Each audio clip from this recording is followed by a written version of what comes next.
Hello, warriors. Welcome to the You Movement. I am B.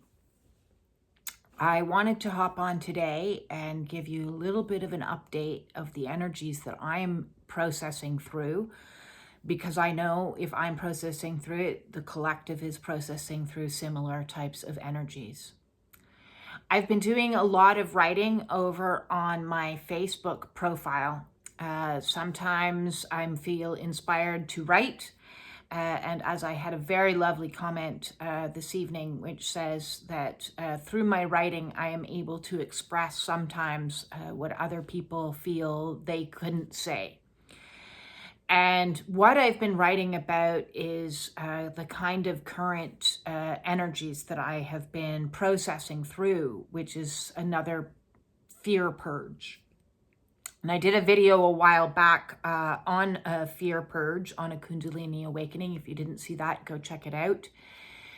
Because what we are going through is a clear out and a revisitation of old stuff surfaces, and we need to process through that.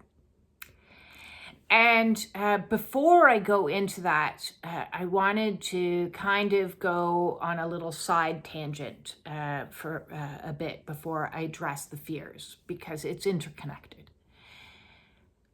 When I experience fear, or when I have a trigger, or when, as the psychologists describe it, as have an emotional flashback, as the spiritual community describes it as a purge, all of these things describing the same things.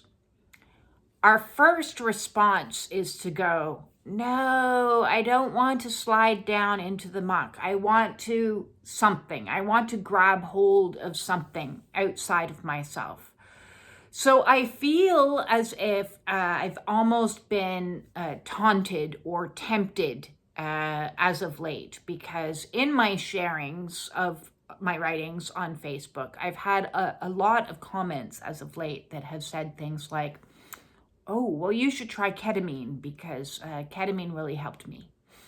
Or you should try microdosing because microdosing has really helped me. Or you should try cannabis because cannabis has really helped me. Or you should try ayahuasca because ayahuasca has really helped me. And I in no way want to say to somebody, if you are deriving help from something, that it's bad. That's not what I'm doing. I don't sit in a place of judgment over other people's chosen paths.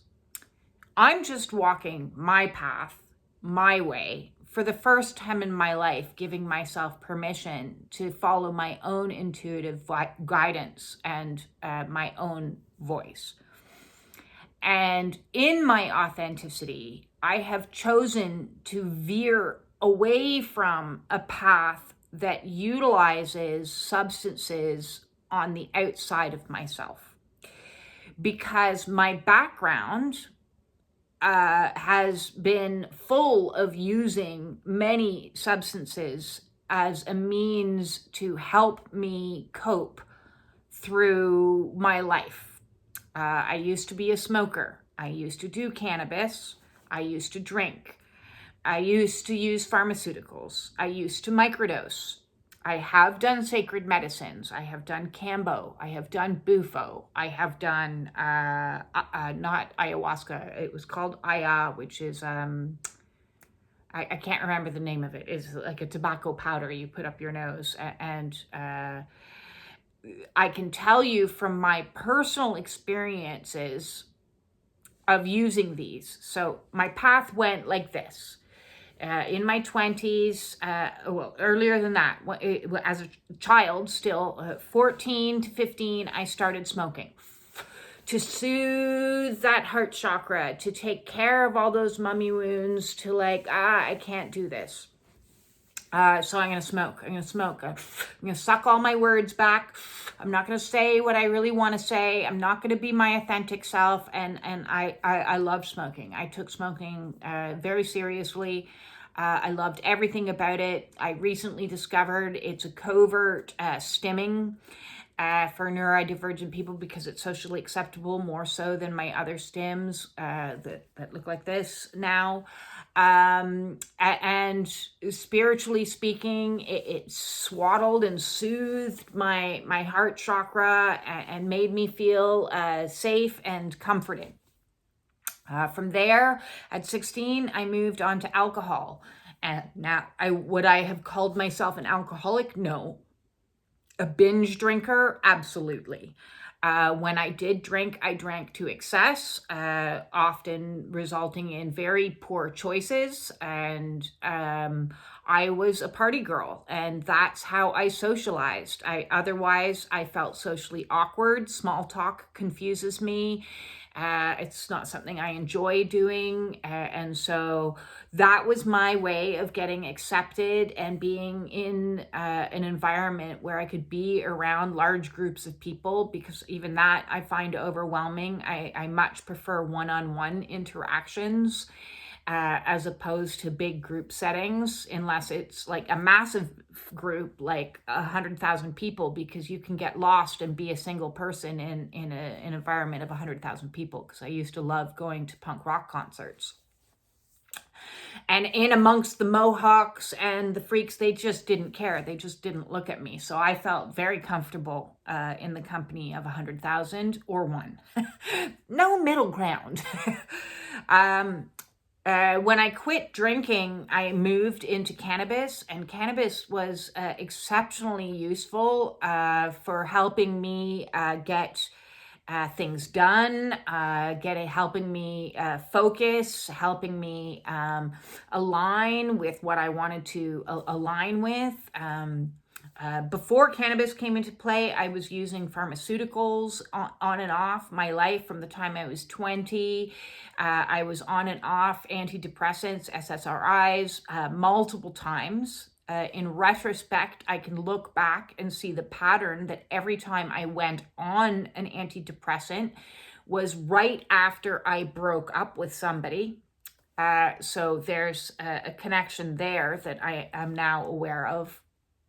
Of course, throughout my life, I've used food, sugar, carbs, nothing like a pizza or a donut or pasta, ice cream, potato chips. All of those were great at soothing and comforting and swallowing back all of the stuff that I couldn't truly digest in my life, right? So from a spiritual point of view, I wasn't handling what was happening on the outside. So this was a way to shove it all down. On top of that, when I started to get clean in my awakening, I guess I should also mention caffeine. Caffeine was a substance that I was very dedicated to. I could drink easily 2 pots of coffee in a day.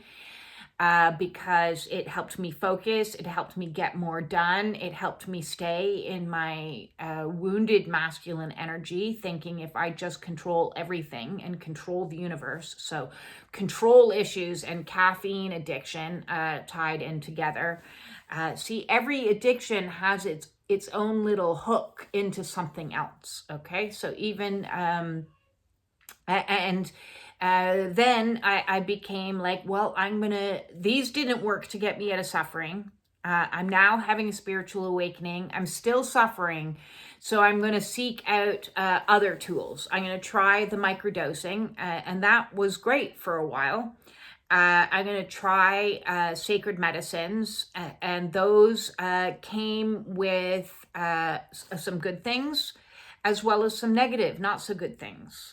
And so where I'm at now, today, after giving all of these things up in total sobriety, is at times feeling very overwhelmed with the emotion and the initial impulse of like, oh, well, wouldn't it be nice to have something outside of myself to comfort me? Even my utmost addiction, that being people. Because when the fears arise, There's nothing nicer than being able to be held in somebody's arms and have somebody soothe you and say, it's okay, everything's going to be okay, and somebody else validate you. And yes, you have a right to feel like that. You 100% that situation, I would have reacted like that as well. And, so to have the ultimate connection was the root of all these others. So on top of the addictions, or on top of this root addiction was these other addictions, all working simultaneously spread out so that not anyone, like I wasn't out in the world being a heroin addict and making it obvious that I had any addictions. All of my addictions were socially acceptable and spread out in such a way that it looked like I had my shit together. It looked like I was coping with life. And along came awakening, and one after another took away all of these coping mechanisms. Said, you're just no to, and I have a playlist called Letting Go. You got to let go of the tobacco. You got to let go of the cannabis. You got to let go of the alcohol. You got to let go of the caffeine. You got to let go of the pharmaceuticals. You got to let go of the sacred medicines. And I didn't really like it per se, because I enjoyed doing those things. But with those things, there were consequences. And in the short term, while we are experiencing difficult emotions, we want an immediate fix. We want something that's going to give us the answer quickly. We want to get out of suffering as quickly as possible or avoid it altogether. And so it's very common for people who are suffering and in pain to seek something, to grab hold of something, to attach to something that's going to alleviate that pain. I know it all too well.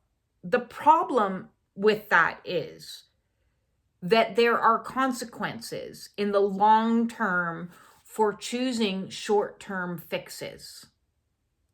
When we go and do something extreme, thinking we're going to get around life lesson or go over it or go under it or any other way than go through it, what we ultimately do is prolong the through it, and at times cause additional consequences that we don't want. So those additional consequences could be financially causing hardship, causing difficulty within relationships. If one person is sober and another person is not, you're no longer resonating in the same, and so that may cause some chaos in the relationship.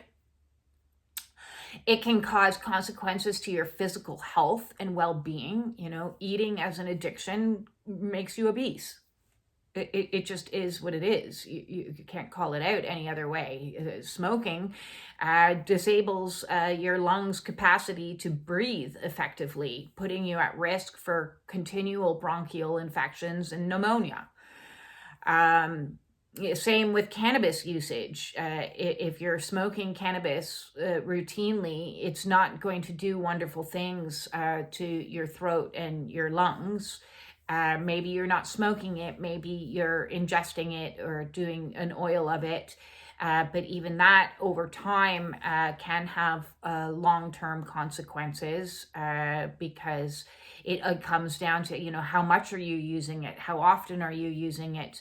And for me, it was a daily. It wasn't on the weekends, I'm just going to chill out and have a relaxing something. It was a daily. I would get up and I would have joints first thing in the morning, and that would give me what I needed to get done to focus. And it wasn't a high THC level that I was always balanced, low THC and CBD. And it just, over time, got to a place where it was ultimately exacerbating my awakening symptoms. So the long-term consequence of that was when my spiritual gifts started to come online, it increased, dramatically increased my levels of paranoia. So that wasn't pleasant. And other spiritual sacred medicines opened my spiritual channels so wide, so quickly, so abruptly, that it invited in negative energies that I had never known how to deal with. So that was part of my own initiation. I don't regret doing these things because I learned from it. I learned to stand in my own spiritual power and be able to take energy that was overwhelming and put it into the light. I learned how to do that, but that was a very long learning curve and very painful. So it was a consequence that maybe had I not done that, my path would have been a little bit smoother and a little less bumpy as I moved my way into my spiritual gifts and awakenings. So yes, I understand fully what it is to have the desire to want to minimize suffering, to look for everything under the sun. I've been searching for the way out of suffering my entire life. That's been my life's mission. I even, my background is in addictions. That is what I am qualified as an addictions counselor. I chose never to work in the field because I was called out in my young 20s as not having any life experience. So what the hell could I possibly know about working with people? And she was 100% right. She was 100% right. Just because I was book smarts and had good grades did not qualify me to work with people in addictions. But after 30 years of life experience of trying to find every single way out there to minimize suffering, to bypass the lessons, to learn what not to do, from making all the mistakes, I damn well now 100% can stand behind my education and my experience to say, listen, I understand addiction. I probably have an understanding of it now better than I ever thought possible. And it's my personal opinion that ultimately on an awakening path, there will come a point in time where you will be challenged to let go of your attachments.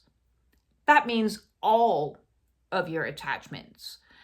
That is what this awakening is bringing us back to spirit, the only attachment you'll be left with, surrendering to spirit. The more we seek something outside of ourselves and attach on to something outside of ourselves to minimize our suffering, the more suffering you will have or the longer you will suffer. And so, the only way, therefore, to get through the suffering is to go through the suffering. As taught by Buddha, primarily. The Buddhist teachings are very in-depth when it comes to trying to understand the path through enlightenment is through suffering, which means we have to learn how to suffer. And most of us, including myself, were never taught that. We weren't taught that it was okay to have emotions or express negative emotions. Children were meant to be seen and not heard, as the way a lot of people were raised. You weren't allowed to complain about the abuse that you were receiving. If you were receiving abuse like myself, you had to suck it up and take it. And put on a smiley face, and boys shouldn't cry, and all kinds of social imprinting that was placed upon all of us so that we wouldn't experience what it is to be human. We would only experience half of humanity. We would experience the half that said we will show up in happy vibes, be grateful, be this, be that, all the things you were allowed to be, and all these other things that you weren't allowed to be. You weren't allowed to be angry. You weren't allowed to be fearful. You weren't allowed to be depressed. You weren't allowed to be anxious. You weren't allowed to do a number of emoting, natural processes of emoting. And so those got shoved into the shadow.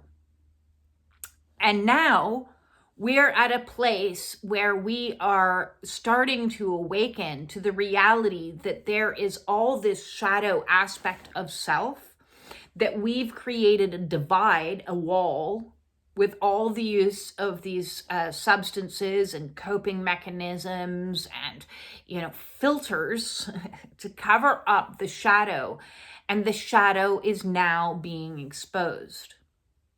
The more light that comes into this planet, which will continue to happen on a daily basis as solar flares are increasing in intensity, and all the science behind it is saying, hey, look, we're watching the sun, and be prepared for the next couple of years to be inundated with more and more energy coming into the earth.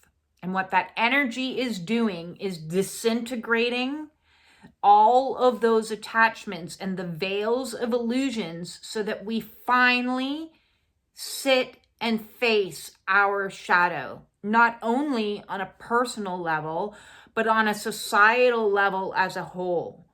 We need to expose the truth and integrate those shadow aspects of selves to bring us back into wholeness.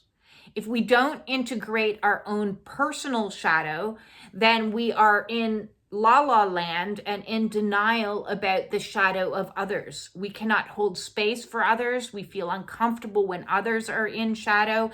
And so we project outwards, oh, you should have a lot of fear. You should take care of that. That's, here, try this, try this, try this.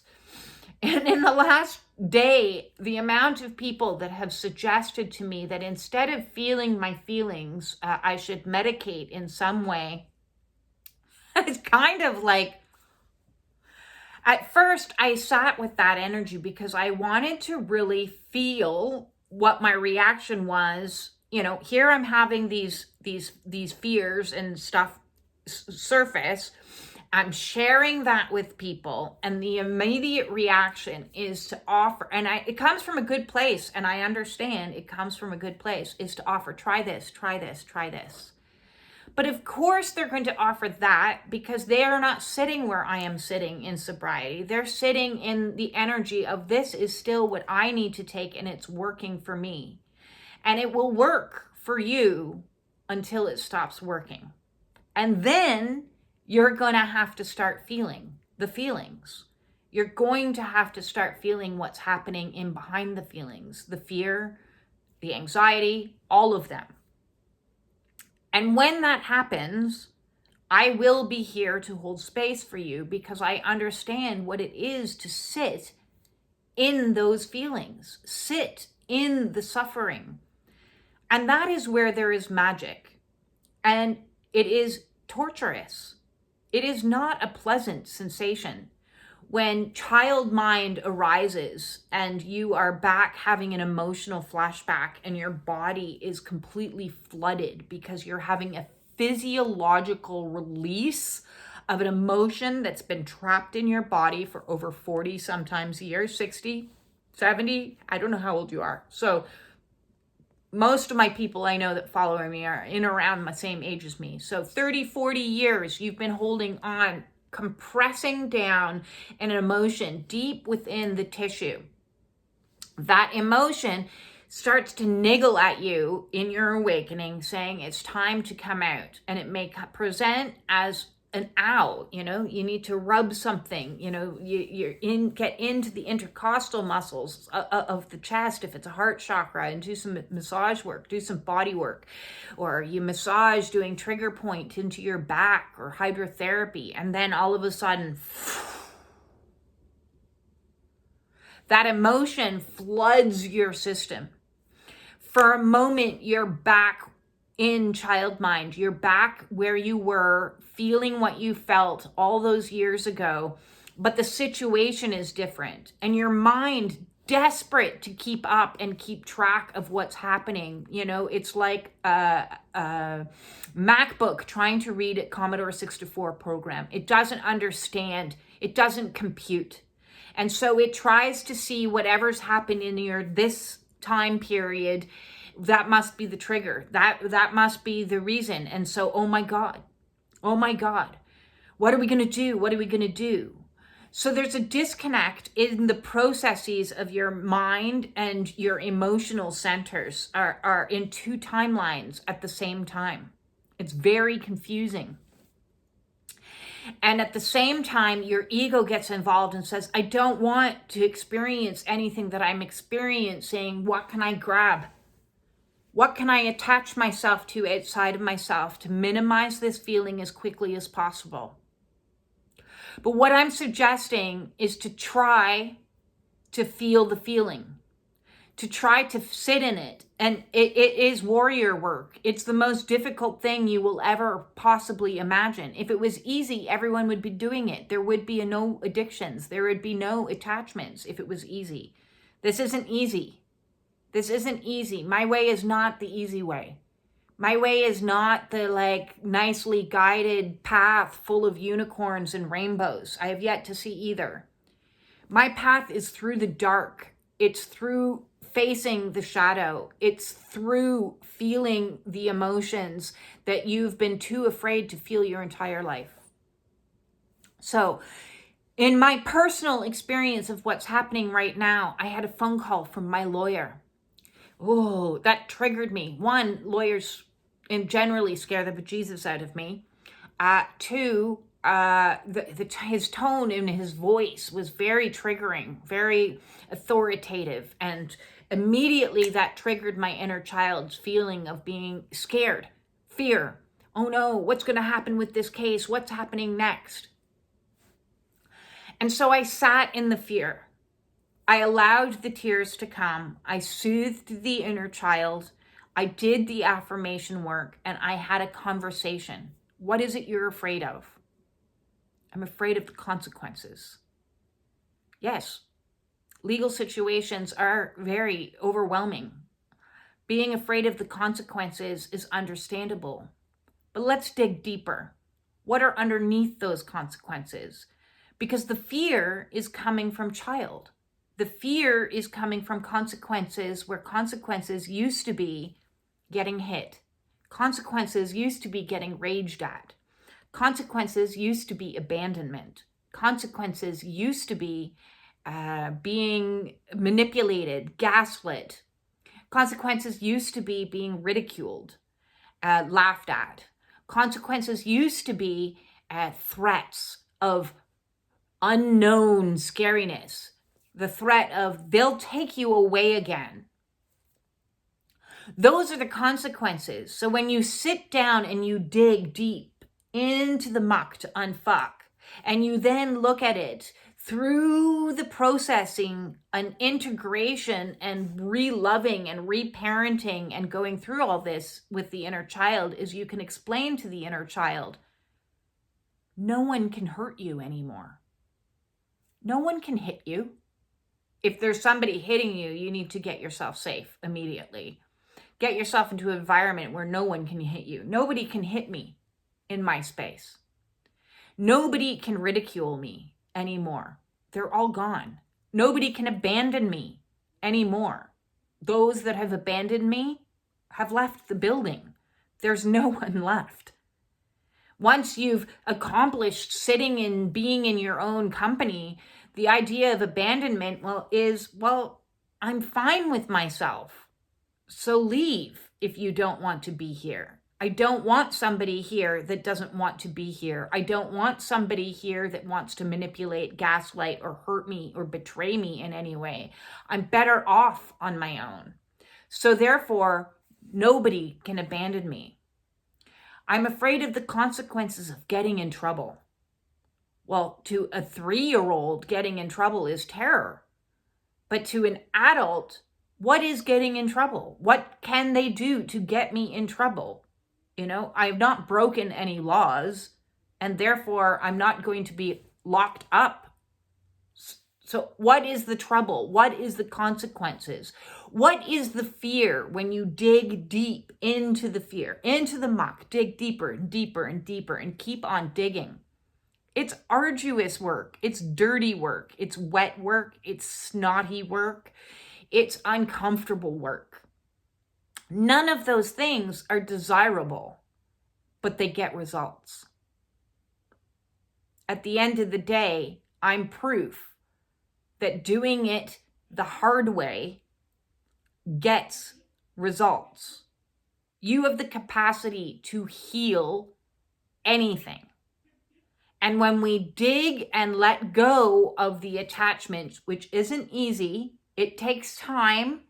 Don't think that you should quit everything all at once. Give yourself a minimum of 28 days before quitting anything else. Because it takes time to create new habits, and you have to replace old ways of being with new ways of being. So if your old way of being was through self-loathing, your new way of being needs to be positive affirmations. If your old way of doing was smoking and sucking things down, your new way of doing needs to be something else, maybe art, something else to keep your hand busy while you're having a craving. Ice chips. If your old way of being was drinking down copious amounts of caffeine, your new way of being needs to learn to rest when you're tired and learn to be in your feminine energy. You need to take what was once a coping strategy and replace it with something that's going to be something you can give to yourself that doesn't require any money, that doesn't require any outside sources, especially outside people. You need to pull yourself back into you and give you what you need energetically. What do I need? I need soothing. I need comforting. I need validation. I need love. I need forgiveness. I need compassion. I need empathy. All of those things you can give to you. So while you're going through the very dark, mucky stuff, one, you are not alone. You are a warrior. You came down to do this mission, to experience what it is to be human, which means to experience not only the light stuff, but the dark stuff as well. We've been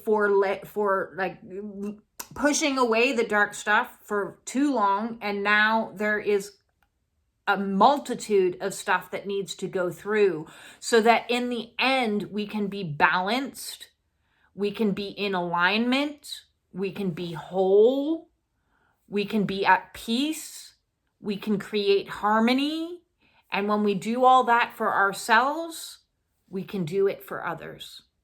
You cannot give others what you yourself have not done.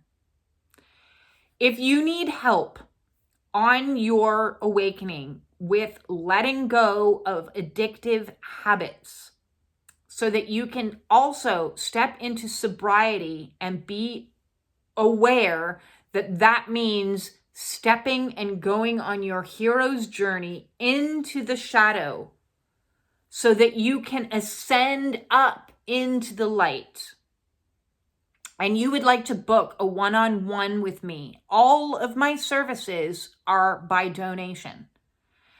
We can book a one-on-one and talk out anything that you are facing and struggling with and see if I can assist you through my education, my experience, and I want to bring you into the light. Let's go together. We are all walking each other home. I am sending you my absolute love. Thank you very much for all of the likes, the shares, the subscriptions, the comments. If you have questions, if you need help, please let me know. Peace out.